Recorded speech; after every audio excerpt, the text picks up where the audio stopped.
Hello friends, welcome to my channel. எல்லோரும் எப்படி இருக்கீங்க? நானும் ரொம்ப நல்லா இருக்கேன். ரொம்ப நாளுக்கு அப்புறம் உங்கள் கூட விலாக்ஸ் இனிமேல் ஷேர் பண்ணலாம் அப்படின்ட்டு இருக்கேன். இன்றைக்கி ஒரு பேக்கிங் வீடியோ தான் நான் உங்கள் கூட ஷேர் பண்ணிக்க போகிறேன். ஆனால் ரெசிபீஸோடு கிடையாது. ரெசிபீஸ் சொல்கிற அளவுக்கு நான் இன்னும் அந்தளவுக்கு ட்ரெயின் ஆகி பேக்கர் ஆகலை. ஸோ இன்றைக்கி அப்படியே உங்கள் கூட பேசிக்கிட்டே அப்படியே அந்த குக்கிங் விலாகையும் உங்கள் கூட அப்படியே ஷேர் பண்ணிக்கிறேன். இன்றைக்கி ஒரு கேக் தான் நான் பண்ணிகிட்ருக்கேன். இந்த கேக் பண்ணுறதுக்கான ஒரு குட்டி ஸ்டோரியை உங்கள் கூட நான் ஷேர் பண்ணிக்கிறேன். ஒரு 1 வீக் பிஃபோர் ஒரு கேக் வீட்டில் பண்ணியிருந்தேன். அந்த கேக்கில் ஒரு 2 பீஸ் ஹஸ்பண்டுக்கு ஒரு சின்ன பாக்ஸில் போட்டு கொடுத்து விட்டுருந்தேன். ஃப்ரீ டைமில் காலேஜில் சாப்பிட்டுக்கோங்க அப்படின்னு சொல்லிட்டு. அவர் அதை பசங்க கூட ஷேர் பண்ணி சாப்பிட்ருப்பார் போல். ஸோ அந்த பசங்க எங்களுக்கு நல்லா கொஞ்சம் நிறையா பண்ணி எடுத்துகிட்டு வாங்க சார் அப்படின்னு சொல்லியிருந்தாங்கன்னு சொன்னார்.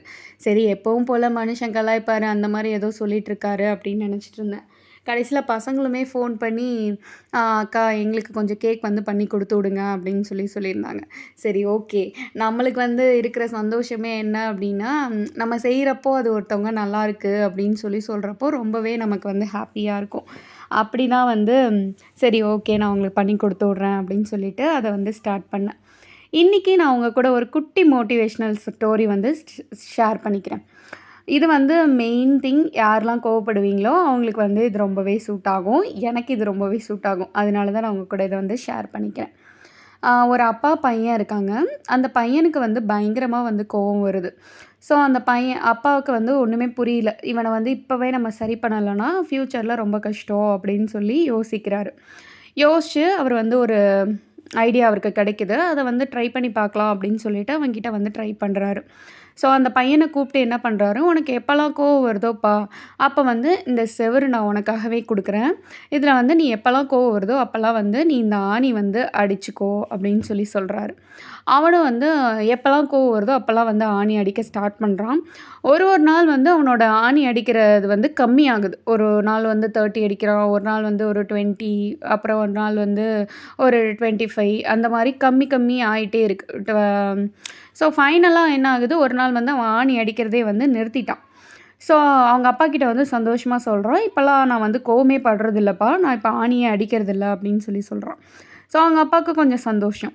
சரிப்பா, நீ இப்போ கோவப்படலைல்ல, ஸோ கோவப்படாதப்போல்லாம் நீ என்ன பண்ணுற, அந்த அடித்த ஆணி எல்லாத்தையுமே எடுத்துரு அப்படின்னு சொல்கிறாரு. அந்த செவத்தில் அடித்த ஆணி எல்லாத்தையுமே செவர்லேருந்து எடுத்துரு அப்படின்னு சொல்கிறார். ஸோ அவனுக்கு என்ன அப்படின்னா, எதுக்கு அடிக்க சொல்கிறாரு, எதுக்கு எடுக்க சொல்கிறாரு அப்படின்ட்டு. பட் சரி, ஓகே அப்படின்னு நம்ம அதை ஃபாலோ பண்ணலாம் அப்படின்னு சொல்லிட்டு அவன் எப்போல்லாம் கோவம் வரலையோ அப்போல்லாம் ஆணியை எடுக்க ட்ரை பண்ணுறான். ஸோ அந்த மாதிரி ஒரு நாளில் என்ன ஆகுது, எல்லா ஆணியுமே அவன் எடுத்துடுறான் சுவர்லேருந்து. ஸோ அவங்க அப்பாவுக்கு கிட்ட பயங்கரமாக ஹாப்பியாக சொல்கிறான், நான் எல்லாத்தையுமே எடுத்துட்டேன்ப்பா அப்படின்னு சொல்லிட்டு. இப்போ எனக்கு கோவமே வர்றது கிடையாது அப்படின்னு சொல்லிட்டு. சரிப்பா தம்பி, எனக்கு ரொம்ப சந்தோஷம், சரி வா நம்ம போகலாம் அப்படின்னு சொல்லிட்டு அந்த சுவர் முன்னாடி போயிட்டு 2 பேருமே நிற்கிறாங்க. இப்போ இந்த சுவர் பார்க்குறதுக்கு எப்படி இருக்குது அப்படின்னு கேட்குறாரு. ஸோ அந்த பையன் சொல்கிறான், நான் அடித்தது அந்த அடையாளம் மட்டும் இருக்குப்பா அப்படின்னு சொல்லிட்டு. கரெக்டு, நீ இதே மாதிரி தான், நீ கோவப்படுறப்போ நீ பேசுகிற வார்த்தைகள், நீ பண்ணுற விஷயங்கள்லாம் மற்றவங்க மனசுலையும் ரொம்ப காயப்படுத்துது.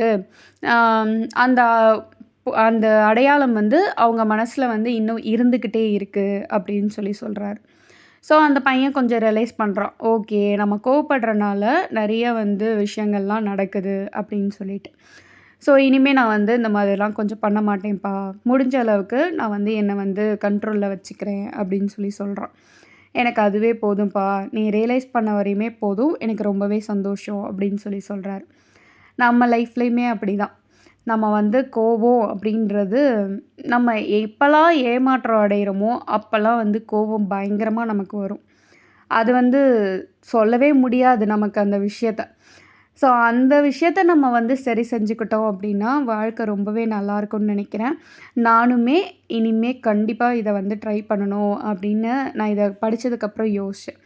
பட் கொஞ்சம் கண்ட்ரோலில் நம்மளை வச்சுக்கிட்டோம் அப்படின்னா அது மற்றவங்களுக்கும் சரி நமக்கும் சரி ரொம்பவே யூஸ்ஃபுல்லாக இருக்கும்னு நினைக்கிறேன். ஃபைனலாக என்னோடய கேக்கும் ரெடி ஆகிடுச்சு. பாக்ஸ் போட்டு எடுத்து வச்சிட்டேன். உங்களுக்கு 2மே பிடிச்சிருக்கும்னு நினைக்கிறேன்.